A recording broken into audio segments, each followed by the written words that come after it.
ಇಂದು ನಡೆದಂಥ ಈ ದುರ್ಘಟನೆ ನಾವು ಸುಮಾರು 9ರಿಂದ 11 ಗಂಟೆ ಮಟ್ಟ ನಮ್ಮ ಸೈಫ್ ಅಲಿ ಶೋರೂಮ್ ಜೊತೆ ಇದ್ವಿ. ಅಲ್ಲೇ ಊಟ ಮಾಡ್ಕೊತ ಅಲ್ಲೇ ನಕಲಿ ಮಾಡ್ಕೊತ ಇದ್ವಿ.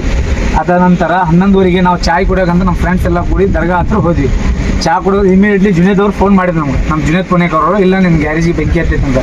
ಜುನೇದ್ ಅವ್ರು ಕೇಳಿದ್ರೆ ಅವ್ರಿಗೆ ಯಾರು ಹಚ್ಚಿದಂದ್ರೆ ಕುಮಾರ್ ರಾಠೋಡ್ರು ಹಚ್ಚಿದ್ರು.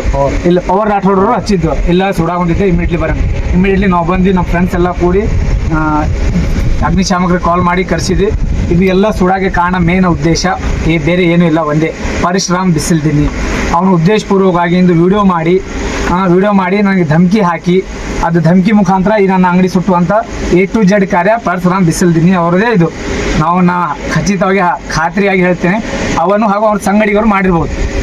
ಅವನು ಒಂದು 10 ಜನ ಕೂಡಿ ಮಾಡಿರ್ತಾರೆ. ಈ ಸುಡೋಕೆ ಇದೆಲ್ಲ ಲಾಸ್ ಆಗ ಕಾರಣ ಮೇನ್ ಪರಶುರಾಮ್ ಬಿಸಿಲ್ದಿನ್ನಿ. ಅವ್ರ ಮೇಲೆ ನಾವು ಕಾನೂನು ಕ್ರಮ ಜರುಗಿಸ್ತೀವಿ.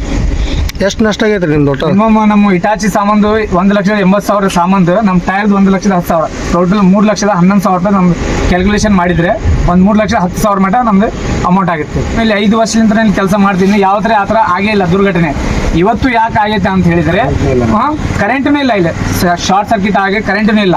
ಇವತ್ತು ಯಾಕೆ ಆಗೈತೆ ಅಂತ ಹೇಳಿದ್ರೆ ಇವತ್ತು ಪರಶುರಾಮ್ ಬಿಸಿಲ್ದಿನ್ನಿ ಸಾಮಾಜಿಕ ಜಾಲತಾಣದಲ್ಲಿ ನನ್ನನ್ನು ಉದ್ದೇಶಪೂರ್ವಕವಾಗಿ ಟೀಕಿಸಿ ಧಮಕಿ ಹಾಕಿ ಈ ಉದ್ದೇಶ ಮಾಡಿದ್ದಾನೆ. ನನ್ನ ಪೂರ್ತಿ ಖಾತ್ರಿ ಪರಶುರಾಮ್ ಬಿಸಿಲ್ದಿನ್ನಿ ಹಾಗೂ ಅವನ ಸಂಗಡಿಗರು ಒಂದು 10 ಜನ ಕೂಡಿ ಇದು ಮಾಡಿರಬಹುದು. ಓಕೆ.